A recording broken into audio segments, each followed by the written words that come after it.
Calm your mind with chakra-based meditation music. Saregama Karwa Wellness. So சில கேரக்டர்ஸ்லாம் நமக்கு நம்ம touch to my heart அப்படின்னு சொல்லுவோம் இல்லையா, ரசித்து பண்ணுற மாதிரி. ஸோ அதுக்கும் இதுக்கு டிஃப்ரென்ஸ்னால் இது நம்மளை நாமே செதுக்கிறது, அது அவங்க நம்மளை செதுக்கினது. இந்த ரெண்டு கேரக்டருக்கு நடுவில் நான் ஜாயின் பண்ணுறதுன்றது உண்மையிலே எல்லாருக்குமே 3 பேருக்குமே ஒரு சூப்பர் தீனி.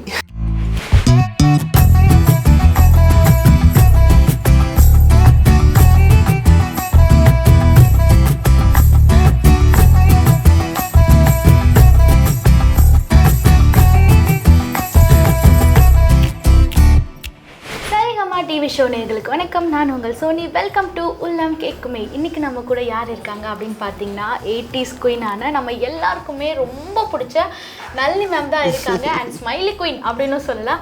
மேம் வணக்கம். வணக்கம். எப்படி இருக்கீங்க மேம்? சூப்பராக இருக்கேன்டா. நீங்களும் செம்ம சூப்பராக இருக்கீங்க. சிரிச்சுட்டே இருக்கீங்க.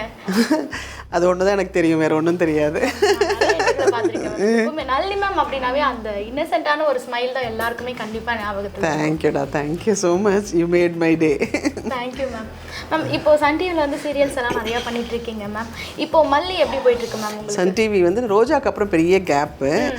பட் ரோஜாவே எனக்கு ரொம்ப பிடிச்ச ஒரு கேரக்டர் நான் பண்ணேன், எனக்கு ரொம்ப பிடிச்சிருந்தது. அதுக்கப்புறம் பெரிய கேப் ஆயிடுச்சு. ரோஜாவில் டிஆர்பி உங்களால தான் போச்சு அப்படின்னு எல்லாரும் சொல்லிக்கிறாங்க. அப்படி இல்லை, இந்த டிஆர்பி அதை விட ஜாஸ்தி ஆகணும்னு சாமியை வேண்டிக்கிட்டு இருக்கேன். ஸோ சில கேரக்டர்ஸ்லாம் நமக்கு நம்ம டச் டு மை ஹார்ட் அப்படின்னு சொல்லுவோம் இல்லையா, ரசித்து பண்ணுற மாதிரி. சிலதெல்லாம் ஏண்டா பண்ணுறோன்னு இருக்கும்.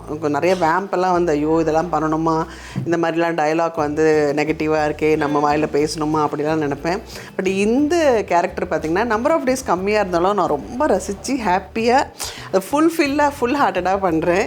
எனக்கு ரொம்ப பிடிச்ச ஒரு கேரக்டர்னு இப்போ சமீபமாக சொல்லணும்னா மல்லி அன்னபூர்ணி. Correct ma'am.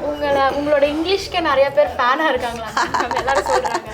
மேம் உங்கள் ஸ்டைலில் இங்கிலீஷில் ஒன்று சொல்லுங்கள் மேம் மல்லியை பற்றி. Oh my god, what is this பா அப்படின்னு. வேற லெவல் அப்படின்னா உங்களுக்கு கேட்கவே தேவையில்ல, உங்களுக்கு அவ்வளோ எக்ஸ்பீரியன்ஸ் இருக்குது, நீங்கள் அவ்வளோ அனுபவப்பட்டிருப்பீங்க. சீரியலுக்கும் சேம் தான், இப்போ மூவிக்கும் சீரியலுக்கும் உள்ள டிஃப்ரெண்ட் என்ன? ஆக்சுவலி மூவி நமக்கு டைரக்ஷன் எல்லா டைரக்டரும் நம்மளை ஒரு களிமண்ணை ஒரு சிலையாக்குவாங்க. ஒரு சப்ஜெக்டும் ஒரு மாதிரி இருக்கும். ஸோ அந்தந்த டைரக்டர்ஸ் நம்மளை செதுக்குவாங்க. பட் சீரியல் எப்படின்னா நமக்கு ஒரு சப்ஜெக்ட் சொல்லிடுவாங்க, நம்மளே செதுக்கிக்கிறதா சீரியல். என்னென்ன இது பெரிய ப்ளஸ், நம்ம சினிமா பண்ணிட்டு வந்ததுனால நம்மளால் அந்த டயலாக் பேப்பர் படிக்கும்போதே நம்மள அறியாமல் ஒரு ஹோம்ஒர்க் பண்ண ஆரம்பிச்சிடும். ஸோ நம்ம இப்படி தான் இருக்கணும். இப்போ எனக்குலாம் இந்த ஹேண்ட்பேகு இதெல்லாம் நானாக நான் இந்த மாதிரிலாம் பண்ணிக்குவான்னு ஆசையாக நானாக கேட்டு பண்ணிக்கிறது. இந்த மாதிரி சின்ன சின்ன விஷயங்கள்லாம் அப்புறம் நம்ம இப்போ டேரக்டர்ஸ் கிட்ட சார் நான் இந்த மாதிரி பண்ணி பார்க்குறேன், உங்களுக்கு ஓகேனா நீங்கள் சொல்லுங்கள், நான் பண்ணுறேன். பட் அங்கே அவங்க சொல்கிறது எல்லாம் தான் நம்ம பண்ணியிருந்திருக்கோம். ஸோ அதுக்கும் இதுக்கு டிஃப்ரென்ஸ்னால் இது நம்மளை நாமே செதுக்கிறது, அது அவங்க நம்மளை செதுக்கினது. கரெக்ட். இப்போ நீங்கள் இதை பண்ணிக்குவான்னு கேட்கும்போது எனக்கு ஒன்று கேட்கணும்னு தோணுச்சு. இந்த பொட்டு எங்கே மேம் வாங்கினீங்க? கரெக்டாக பாதி ஆரஞ்சு கலரில் இருக்குது, பாதி ரெட் கலரில் இருக்குது. பாம்பே எல்லாத்துலேயும் பார்த்து வாங்கி. இப்போ அந்த கொண்டை இப்படி தூக்கி போடணும், ஒரு சின்னதாக இதுக்கு ரொம்ப பெருசாக ஜுவல்லரி இருக்கக்கூடாது, எல்லாமே இந்த மாதிரி பீட்ஸ் இருக்கணும், அந்த மாதிரிலாம் பண்ணுது. அது ஒரு கேரக்டர் நம்ம ஆசையாக எடுத்துக்கும் போது இந்த கேரக்டருக்கு நம்மளால் என்ன பண்ண முடியும், ஒரு அழகுபடுத்த முடியுங்கிறது ஆள் பாதி ஆடை பாதின்னு சொல்கிற மாதிரி இதுதான் ஃபஸ்ட்டு. நீங்கள் எதுவுமே பண்ணலாம், சிரிச்சுட்டே இருந்தாவே ரொம்ப அழகாக இருக்கும் மேம். தேங்க்யூடா. இப்போ கோ ஆர்டிஸ்ட் பற்றி சொல்லுங்கள் மேம். மல்லியோட கோ ஆர்டிஸ்ட் ரொம்ப சந்தோஷம். நான் பூர்ணிமாவோட இப்போ தான் ஃபஸ்ட்டு பண்ணுறேன். நான் அவங்களோட சச் ஸ்வீட் ஆர்ட், வெறும் சிம்பிளிசிட்டி. சில கேரக்டர்ஸ்லாம் நமக்கு அந்த ரூமில் உட்காந்தாலே ஒரு பாசிட்டிவ் வைப்ஸ் தெரியும் இல்லைங்களா, அந்த மாதிரி such sweet art she is. ரொம்ப அந்த பேசுகிறதே பொலைட்டாக அப்படிலாம் பேசுவாங்க. ஸோ அவங்களோட நான் ஃபஸ்ட்டு பண்ணுறேன். ஆமாம், ஃபஸ்ட் டைம் பண்ணிகிட்ருக்கேன். So I am so happy அவங்களோட ஒர்க் பண்ணுறது. என்னதான் ஃபர்ஸ்ட் டைமாக இருந்தாலும் 40 வருஷத்துக்கு முன்னாடி நீங்களாம் ஒரே ஸ்கூலில் இருந்த மாதிரி ஒரு கணக்கு. இப்போ ஒரே சீரியலில் ஜாயின் பண்ணும்போது வேறு லெவலில். ஆமாம், 40 வருஷத்துக்கு முன்னாடி எல்லாருமே ஒரே விஜயா கார்டனில் தான் எல்லாரும் ஒர்க் பண்ணுவோம். ஆனால் எல்லாரும் பிஸியாக இருப்போம். அது ஏஜ் வேறு, சின்ன பிள்ளைங்க தானே எல்லாருமே, இப்போ ஓடிக்கிட்டே இருப்போம். ஆனால் இப்போ ஒரு கண்டென்ட்டு இப்போ பார்த்திங்கன்னா எங்கள் ஃபேமிலி, பிள்ளைங்க, பேர குழந்தைங்க இதை பற்றி வந்து பேசும்போது ஒரு புதுமையாக இருக்குது எங்களுக்கு. பட் ரொம்ப நல்லா இருக்குது. ஒரு அதாவது பழைய ஓல்ட் ஸ்டூடெண்ட்ஸ்லாம் வந்து ஒன்றா சேர்ந்த மாதிரி ஒரு சந்தோஷம் எங்களுக்கு. மனசு விட்டு பேசலாம். இந்த சின்ன பிள்ளைங்களோட அரட்டை அடிக்காமல் மனசு விட்டு நிறைய விஷயங்கள் தெரிஞ்சுக்கிறது. ஸோ அவங்க ரொம்ப அழகாக ப்ளவுஸ் எல்லாம் ஸ்டிச் பண்ணி போடுறத பார்த்து ஆசையாக கேட்குறது. இவ்வளோ வேலையில் நீங்கள் இதை பண்ணிகிட்டு இருக்கீங்கன்னா அவங்க சொல்லுவாங்க, இல்லை என்னோட வந்து ரிலாக்ஸேஷனே இதுதான் அப்படின்வாங்க. ஸோ அதெல்லாம் கேட்கவே ரொம்ப ஆசையாக இருக்குது. கண்டிப்பாக செட்டில் வந்து டைம் போகிறதே தெரியும். கண்டிப்பாக. அம்பிகா மேம் அவங்க வந்து என் குரு. அவங்க வந்து சொல்லுவேன், நான் குருவேன்னு தான் கூப்பிடுவாங்க. நிறைய விஷயங்கள் சொல்லிக் கொடுப்பாங்க. ரொம்ப நல்ல ஒரு ஒரு எதுவாக இருந்தாலும் அப்படியே ஆப்போசிட்டாக, இப்போ நம்ம என்ன குரு எப்படி இருக்கேன், நல்லா தான் இருக்கேன், இப்போ என்ன பண்ணுறது, அந்த மாதிரி ஒரு கேரக்டர். ஸோ எல்லாமே வந்து அவங்க வந்து அப்படியே வேறு லெவல். அவங்களோட நான் வந்து கடைசியாக ஒரு கன்னடா படம் பண்ணேன், ஜீவன ஜோதின்னு. அது super duper hit film. So அவங்களோடய நான் இது ஃபஸ்ட் டைம் பண்ணுறதுனால கண்டிப்பாக என்ன 3 முப்பெரும் தேவியர் மாதிரி இருக்கும், 3 தெய்வங்கள் இருக்குது. கண்டிப்பாக சூப்பர் டூப்பர் ஹிட் ஆகும். சன் டிவியை சும்மா மிரலும் பாருங்கள் அந்த அளவுக்கு. சோஷியல் மீடியாவிலலாம் போட்டுட்டாங்க 80s குயின் வந்து என்ட்ரி ஆகிருக்காங்க, நளினி மேம், பூர்ணிமா மேம் அப்படின்னு எல்லாருமே பயங்கர வெயிட்டிங்கில் இருக்காங்க. கண்டிப்பாக அது என்னென்னா இந்த கதை கூட அப்படி தான், ஒருத்தருக்கும் ஒரு கேரக்டர்ஸ். இப்போ பூர்ணிமா பார்த்திங்கன்னா அது அவங்களோட சப்ஜெக்ட், அவங்களோட கேரக்டர்ஸ் பார்த்திங்கன்னா வேறு லெவலில் இருக்கும். அதே மாதிரி அம்பிகா அம்மாவுக்கு வந்து அவங்க தான் மெயின் வில்லி பண்ணுறாங்க. பட் அவங்களது வந்து வேறு லெவலாக எடுத்து போய் பண்ணிகிட்ருக்காங்க. இந்த 2 கேரக்டருக்கு நடுவில் நான் வந்து ஜாயின் பண்ணுறதுன்றது உண்மையிலே வந்து எல்லாருக்குமே 3 பேருக்குமே ஒரு சூப்பர் தீனி. அவங்களோட கேரக்டர் நேம் கூட போதும் பொண்ணு அப்படின்னு. ஆமாம், போதும் பொண்ணு.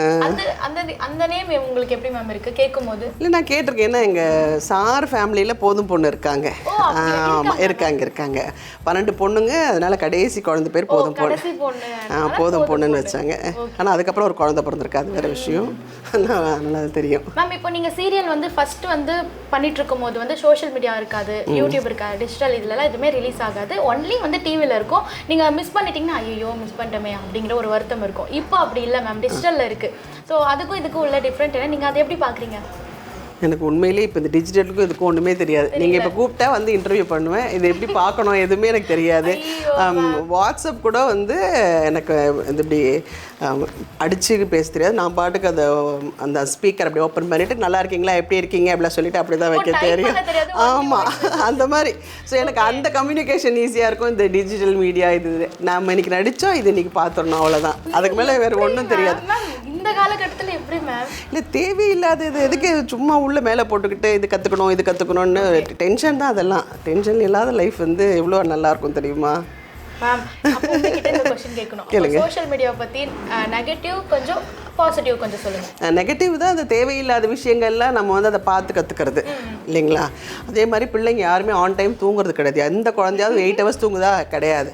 அடுத்த நாள் காலையில் பார்த்தா நீங்கள் கேட்டிங்க, நான் சொல்கிறேன் மகளே.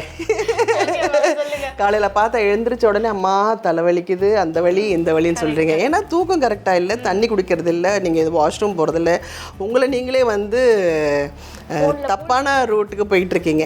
பட் பாசிட்டிவ்ங்கிறது அதுலேயே நல்ல விஷயங்கள், நிறைய விஷயங்கள் சொல்கிறாங்க. நீங்கள் இப்படி இருங்க, இந்த மாதிரி பண்ணுங்கள், சீக்கிரமாக எழுந்திரிங்க, 21 daysல நீங்கள் செருப்பை கரெக்டாக விட்டால் கூட அந்த 21 days ஒழுங்காக விட்டிங்கன்னா அது கரெக்டாக இருக்கும். ஸோ அந்த நல்ல விஷயங்கள்லாம் நீங்கள் எடுத்துக்கோங்க. அவ்வளோதான் இதுக்கு 2த்துக்கான ஒரு இடைவேளை. இப்போ வந்து மல்லி பார்த்தீங்கன்னா பயங்கரமாக சக்ஸஸ்ஃபுல்லாக தான் போயிட்டுருக்கு. இப்போது அதோட இன்னும் எக்ஸ்பெக்டேஷன் நிறையா இருக்குல்ல மேம், அப்கமிங் எக்ஸ்பெக்டேஷன் அதை பற்றி எதாவது சொல்லுங்கள் மேம். அதாவது நீங்கள் எல்லாரும் எக்ஸ்பெக்ட் பண்ணுறதை விட ஜாஸ்தி மசாலாவோட மல்லி ரெடி ஆகிட்டு இருக்குது. நீங்கள் பாருங்களேன், ஒரு எபிசோடு ஆஹா இந்த ஃப்ரைடே இந்த டேர்னிங் பாயிண்ட்டா, இந்த ஃப்ரைடே இந்த டேர்னிங் பாயிண்ட்டான்னு டிஆர்பி சும்மா எகுரும் பாருங்கள். நான் சொல்கிறது நிச்சயமாக நடக்க அத்துறது இல்லை அப்படின்ற மாதிரி பாருங்கள். இப்போ மேம் குட்டி பாப்பாவை பத்தி சொல்லுங்க. வெண்பா இருக்கா, துருதுருன்னு போயிட்டே இருக்கா, வந்துட்டே இருக்கா. அண்ட் அவள் வந்து ஆனா பாத்தீங்கன்னா ஆக்டிங் வந்துட்டா மேடம் வந்து அப்படியே பயங்கரமா ஆயிடுறாங்க. அது எப்படி மேம்? அதுதான் இந்த காலத்து குழந்தைங்க பேசவே நமக்கு பயமா இருக்குது.